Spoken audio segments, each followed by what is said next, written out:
come. Yes, 100%. This used to be my town. I'd come here in the 70s. First play I did here was in the 60s at the Schubert Theater. And then I did a whole season at the Walnut Street Theater, a couple of them. So Yeah. I've done a lot of theater here. This town means a lot to me. First time I was here was in 1981 and doing a Broadway tour at the Walnut Street Theater. It's a good theater. It's It's the a beautiful oldest theater. operating theater in America. Great theater. That's So Liberty the New Bell. York stage actors, of which we're the group, are very familiar with Philadelphia. It's wonderful. It's a great theater town. So obviously we are fans of Batman the Animated Series, which is creeping up on 30 years of excellence and awesomeness. Yeah. I was 10 years old when I started I was 12. doing it. See? A lot of method So acting. we still got a lot of career. Yes, absolutely. So obviously in terms of coming to these characters that are so iconic, the Riddler, Batman, what was it that you wanted to bring to make your state your own? Well, you know, I was really naive when I came into this. This was the first animated job I ever auditioned for.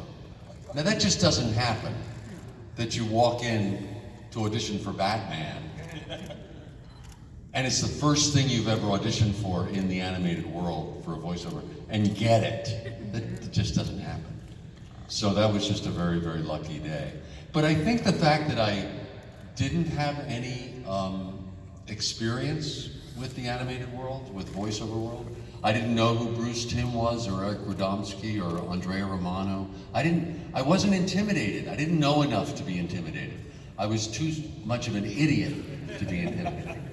And when you're that naive, I've found, you're much more free to experiment and explore and sort of dare to fail, as they say in the theater. When you take big risks, it's when you find really special things. And so I just used my imagination in the recording studio, and it was totally improvised on the spot. So it was a completely spontaneous audition. I love it. John, what about you? I had no idea what it was. I'd worked with this director a couple of times in Animaniacs and a Pinky and the Brain. Oh, Yeah! Woo! I was Shiny Pants, tiny pants. if that means anything to you. To all of us. So they called me and said that they had somebody else was playing the Joker, but the Riddler guy had to move into the Joker, so they needed a new Joker. So she said, "Can you come in tomorrow and do that?" And that was like a couple of blocks from my house where they did it. So I walked around. I saw the script. It was a fun guy, this Riddler fellow. So I thought that could be fun. So I walked and had fun for 2 hours and left. And it was on Saturday morning, they said, so I thought, I'll never see that. And I did 3 of them, that's all. So I just walked around the corner 3 times and did these things that were well written. And people said, how did you prepare your whatever? I said, I just saw this clever, cocky guy. I thought I could do that. And I'd never seen it. I mean, it was on Saturday mornings, like I said. Why, cartoon? I'm not into that.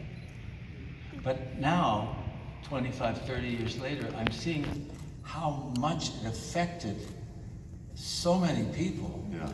And I have this newfound kind of reverence of having been a part of it. I feel so lucky because I thought it was just a cartoon job, but apparently that wasn't just a cartoon. That was the beginning of something.